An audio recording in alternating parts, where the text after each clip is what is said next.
Welcome to UO Today. I'm Paul Peppis, Director of the Oregon Humanities Center. My guest today is Chuck Lillis, Chair of the Board of Trustees of the University of Oregon. Lillis received his bachelor's and master's degrees from the University of Washington and went on to earn his doctorate in 1972 from the UO's Linguist College of Business. The former chair and CEO of broadband cable pioneer Media One Group, Lillis is also the founding partner of Lone Tree Capital.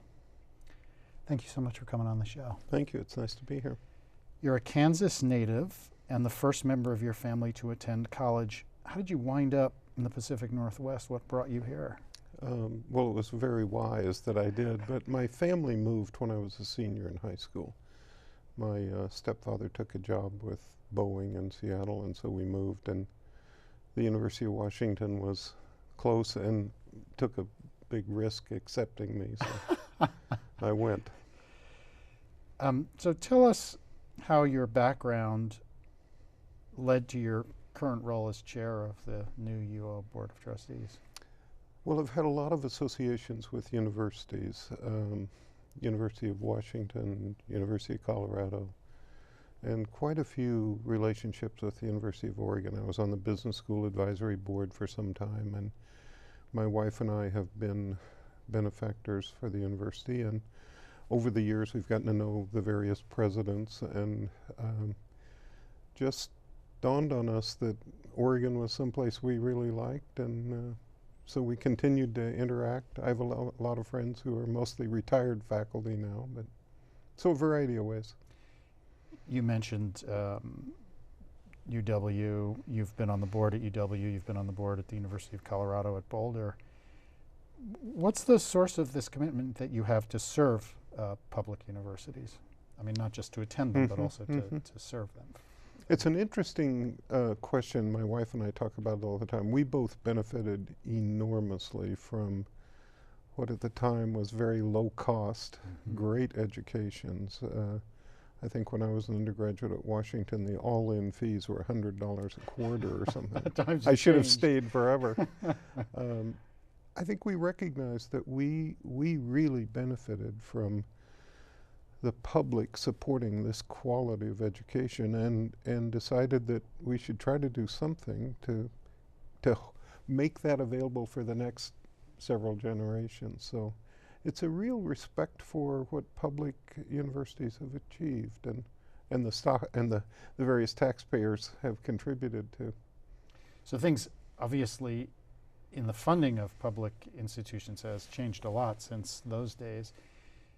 We now have this new UO governance model that has moved from the Oregon University system to the Board of Trustees. In what sense is the University of Oregon a public institution now?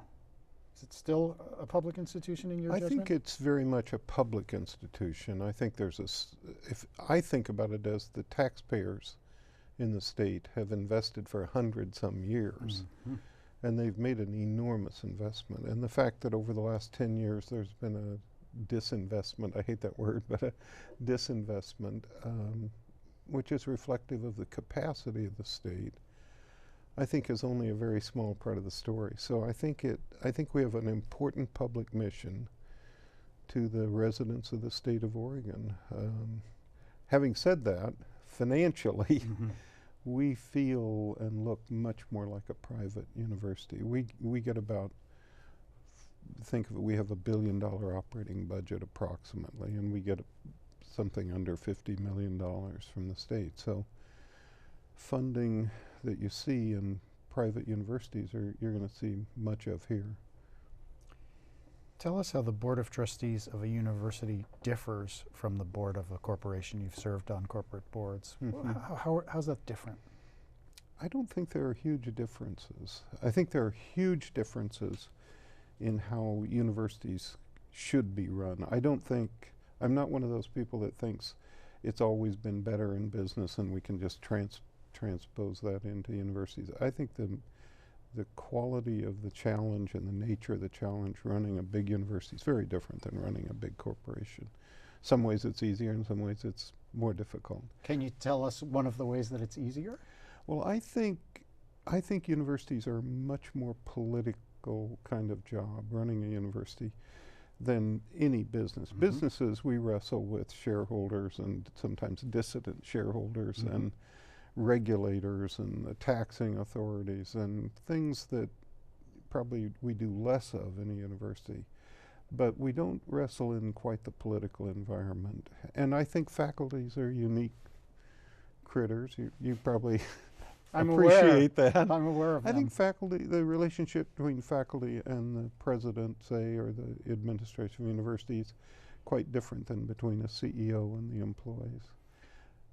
But I think the board functions are pretty similar, actually. Do you, how do you feel about the current membership of the board? You think it's a good team? I think it's a good board, yeah. I think the legislation that produced this governance model was very well done. And I commend everyone on the legislature for taking the risk, and I think there are huge benefits to be had. And I think it's a good board. It's a very involved board, and yeah, I'm excited about it. So the public face of the capital campaign was unveiled about a week ago. What role does the board play in helping advance that ambitious goal of a $2 billion So campaign? it's even hard to say that word, isn't it? Well, I never say that word. That's right. Well, I think the board has some responsibility individually and collectively for reaching that goal. I think we need to be, with passion, ambassadors of the university. I think we need to be willing to work with governmental constituents as well as private donors in trying to reach that goal. So I don't think it's the most important thing the board does, and I don't think it's the board only work, but I think the board needs to step up to being a co-conspirator in that effort anyway. Are you optimistic that that goal can be achieved, since I it's am. greater than any goal we've ever aimed for before? I am. We may have to work at it really diligently, but I think it is achievable. I think it's a bit of a tipping point time for this university, and we have enormous opportunities, and we have a great foundation upon which we're standing. So I tell people, shame on us if we don't get it done. We need to get it done from a financing standpoint. And so I think we just have to decide we're going to do it, and I am optimistic. Does the current lack of a permanent president hamper that effort or help it, in your judgment? That's a great question. So far, I would say it helps us. I think Scott Coltrane is just doing a wonderful job, and I think he's I think he's highly respected by the faculty, and I think he has a stabilizing style and personality, and so I think he's helping. I think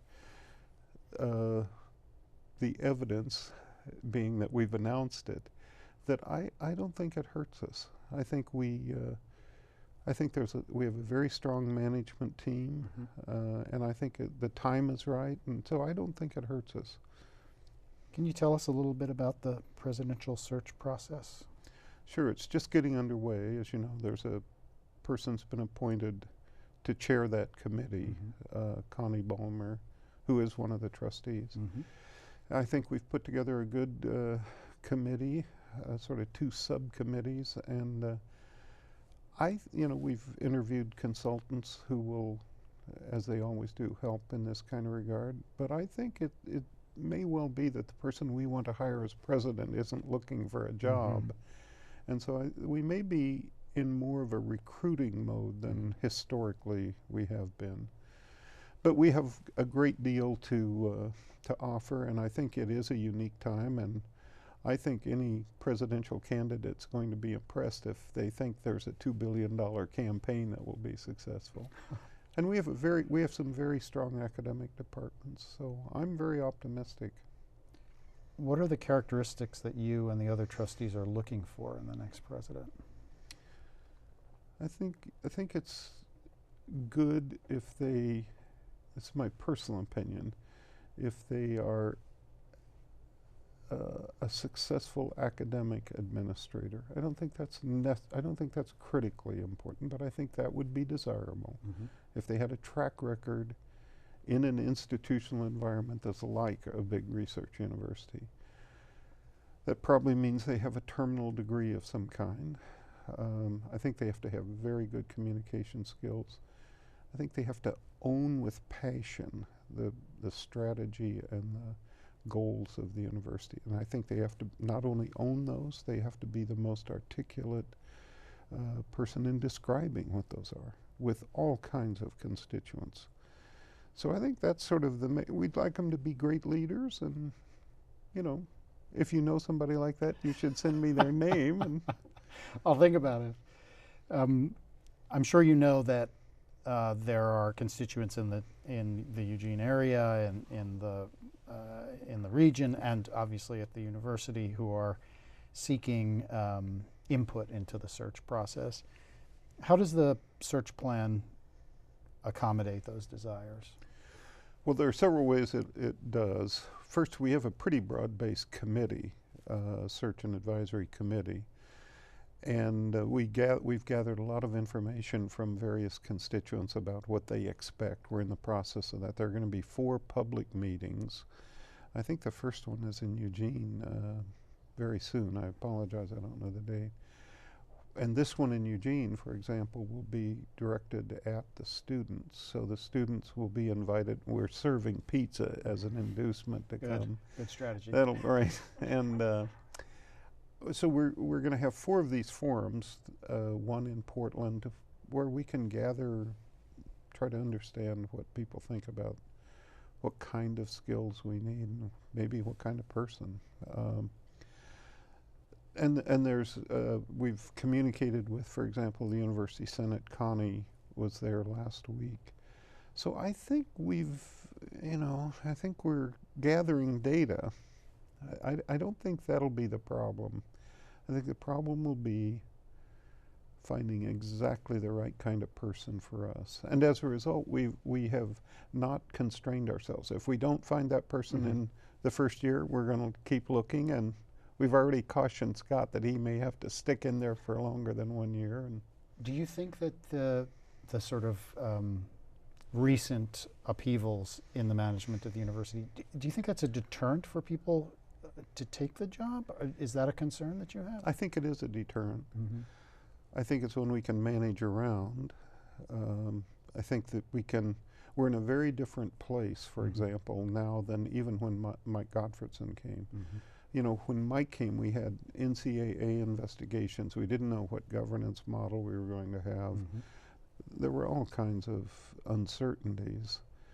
And I think most of those are behind us. I think Mike did a good job of kind of getting us through those difficult times. So I think we have a much cleaner package of what we are and who we are than we had in the past.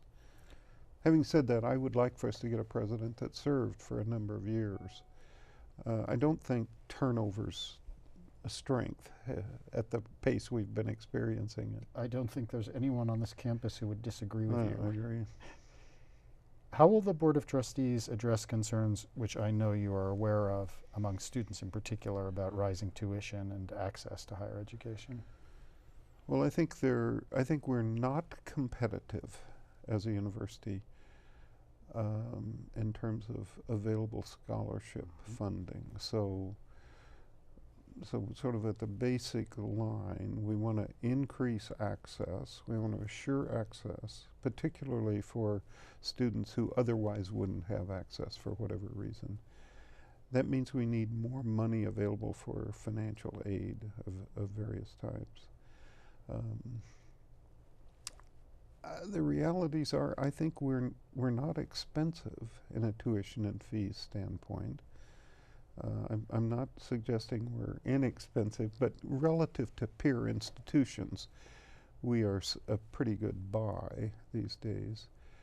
The pressure to increase, we're not anxious to increase tuition. On the other hand, costs that we don't have much control over are going up. Costs we have control over, I think we have to be very tight about. We have to be very careful.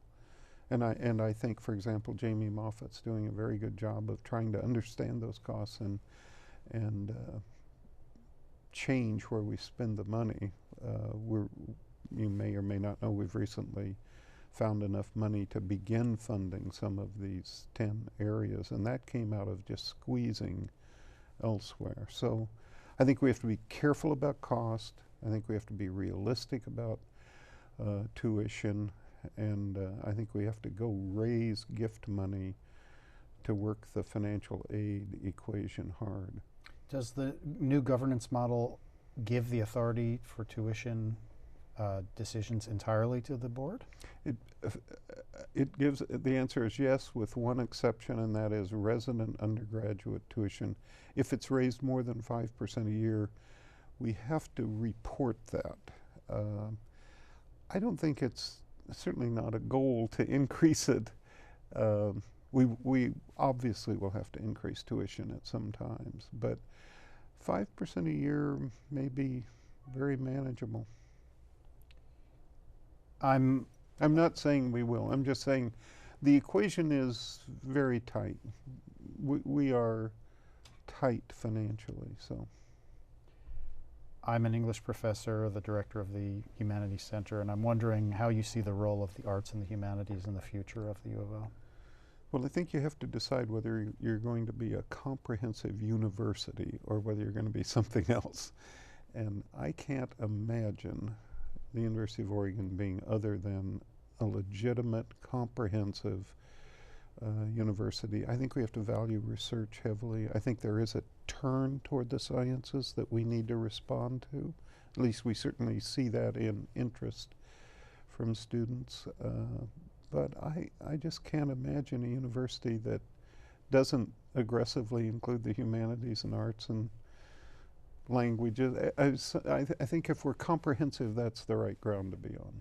That's a good answer. That met with the approval of your committee. You were a student at the University of Oregon. Tell us about your experiences when you were a student. Well, I was probably an unusual student. I had been in the Army twice. It was during the end of the Vietnam period. And you know, when I came back to school, I was a typical poor graduate student, married with one baby, and you know, my fees, my grant from the university was, I'll never forget this, was for $300 a month, and my GI Bill paid $301 a month, and my programming costs were $400 a month for a while. So I understand and appreciate graduate students' challenges, but it was a great experience, great faculty. So you earned a PhD in business and Yes. marketing, right? Mm-hmm, mm-hmm. And you became a business professor for a time. For a short time, yeah, and then I went off to DuPont and GE, and then for one short time I was the dean of the colleges of business for the University of Colorado at all 3 campuses. So you put your foot in the waters of being a professor. What? Several times. Why didn't that stick for you? What was it about business that attracted you more, I guess is what I mean. I think businesses have, this is a gross generality, but I think businesses face stunningly interesting problems for big stakes. And I think universities have stunningly bright people on the faculty. And so I've spent a lot of time trying to get those linked up. But for me, I recognized I wasn't going to be a world-class scholar. And I thought I could do well at business, and I thought the problems were very interesting, and it has turned out to be I was right. I've been wrong about other things, but I think that is true. I think the business community has really interesting, complicated challenges that were fun to solve. How has the university changed since you were here in the 70s? Well, it's much larger, and thank goodness the football team's much better. It was not good when I was here. And I think that's really a strength of the university, incidentally, that helps us in lots of ways. I think there's more, I think the faculty is a little different. That period of time in American history was a pretty tumultuous time. So the campus, even on a riotous day, is pretty calm compared with when I was there, a bomb went off in Campbell, and some people wished the building would fall down, but bombs were going off. I think it was a period of great activism, and it was pretty exciting. I think the faculty was quite good when I was here. I think they still are. And I think university is only as good as the faculty is good. So good to hear that one. So much has changed in the past few years at the University of Oregon. Change continues. I can tell you that faculty feel like, when will the change stop? mm-hmm. When you imagine the U of O in 10 years, what's it look like to you? What's the vision that you want to help us get to?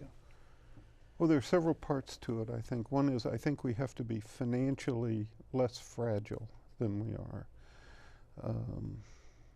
And that requires a number of different things, improving the endowment, for one thing. I would like for us to continue to recruit and have access for ever better students. I think we relative to, say, the AAU public peers, we're not as competitive on student quality as I think we will be as we go forward. Part of that's the financial aid situation. I would like this to be a place in some academic departments that if you're going to be in that field, you at some time early in your career think you have to go through here. So I don't know what those are. Maybe some in the humanities, maybe neuroscience, maybe mathematics, but I'd like to see 5 or 6 departments that are like that someplace on your resume you want it to say you were at Oregon. And I think that's achievable, and I think that's a worthwhile goal for us. So I think there are those kinds of goals. I hope undergraduate residents of Oregon we can always provide access for them financially. So my ambitions are about quality of the academic agenda, and I don't think we should do anything that settles for average, even average among very good research universities. I think we want to be a comprehensive, first-tier research university with some really strong academic departments. So you mentioned research, a research university. You were a graduate student. You have a PhD. Obviously, you're somebody who sees the value of academic research. I should say that I have had conversations with donors, and I've said, the thing that we need the most support on is support for graduate student research, faculty research. And some donors say, no, that I'm not interested in that. I want to help undergraduates. How do you make the case to I know that one of the goals for the fundraising for the campaign is a particular emphasis on research and the academic side. It's a hard sell, isn't it, to convince people that this research that we do, these brainiacs do, that it's worth investing in that? I think it is a tough sell. I recently saw a poll. There are many of these taken, and I would say the state of knowledge of the average citizens pick any state, but it happens to be Oregon, is fairly low. There's a fairly low level of understanding about the university and what really goes on here and what it means to do research. I think we have a challenge to do a bit better outreach about what we are and what research means. And so, for example, I've proposed that we have a faculty member at least once every month go put on a seminar free in Portland and talk about their research. And let's do our part of this. Sometimes maybe there will be some no one shows up, but I doubt it. And we learn something in that process. But I think the biggest thing about graduate research funds and funding is I think the availability of that really helps in attracting the best faculty. So once again, my argument of you tell me that we can get the best faculty, almost all those other problems we'll figure out how to solve. And I think the very good faculty in many departments, not in all, will attract funds for graduate students. But I think it's mostly about how you keep core faculty in places, that they have the ability to get PhD level or master's level students to come study with them. That's a fairly simplified model, I know, but it takes money. it takes money. Unfortunately, that's sort of thematic here. One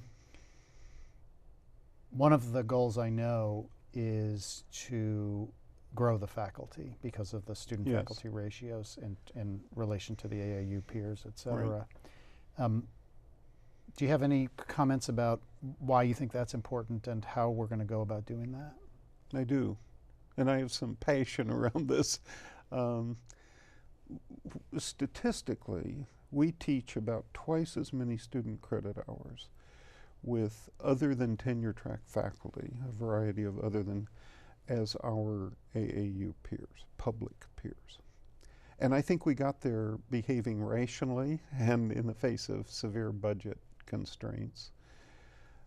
But I don't think that's a healthy situation to be in. And I think as we did that, we stole money from tenure track positions to support that, and that has this combined then effect of reducing our research output. So I think we're about 130 to 150 faculty. Oh, and then over the last 10 years, we've grown enrollment by 25% with no net additions to faculty. So I think it's really important. It's among the top 2 or 3 things that we need to get done, is increase the faculty at this enrollment level by, say, 130 or 40 or 50. That's a $1 billion price tag on that. If you do that by endowing the funds that allow you to do that, that has a B with it. That's a, so you have to be sure that's a really important goal. And then you have to go ask everybody you know to pitch in on that goal. But I think it's so fundamental. If we really want to be a first-tier comprehensive research university, we better have enough of the right kind of faculty. I couldn't agree more. Thank you so much for taking the time for speaking with us today. It's been fun. I've been speaking with Chuck Lillis, Chair of the Board of Trustees of the University of Oregon. Join me next time when I speak with my colleague Tara Fickle, a new faculty member in the Department of English. Thank you so much for watching.